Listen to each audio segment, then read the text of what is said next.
आता मुलांचा विषय निघाला म्हणून जेव्हा माधुरीनं फिल्ममध्ये घेण्याचा निर्णय घेतला त्यावेळेला आईच्या पण तिच्याकडच्या अपेक्षा असतील. आई हा अत्यंत महत्त्वाचा फॅक्टर होता त्यावेळेला.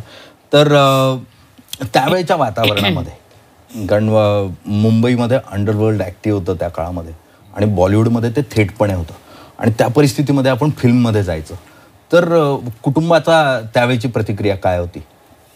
वेल, जेव्हा मी स्टार्ट केलं तेव्हा असं काय नव्हतं. तेव्हा मूळ प्रश्न हा होता की फिल्ममध्ये काम करायचं का नाही, तोच मूळ प्रश्न होता. आणि ही जी ऑफर आलेली राजश्रीकडनं, दॅट जस्ट म्हणजे came and knocked on my door basically. आम्ही कधी असा प्रयत्न नाही केला की फिल्ममध्ये जायचंय का काम करायचंय. मग माझ्या पणजी माझी तेव्हा शी वॉज अ लाईव्ह, आणि आम्ही त्यांना विचारलं की हिला असं फिल्मची ऑफर येते तर काय करावं, आम्ही करावं नाही करावं.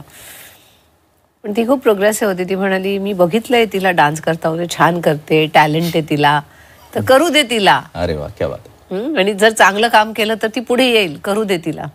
म्हणून आम्ही मग ती फिल्म ॲक्सेप्ट केली आणि माझी पहिली फिल्म झाली अबोध, राजश्री प्रोडक्शन.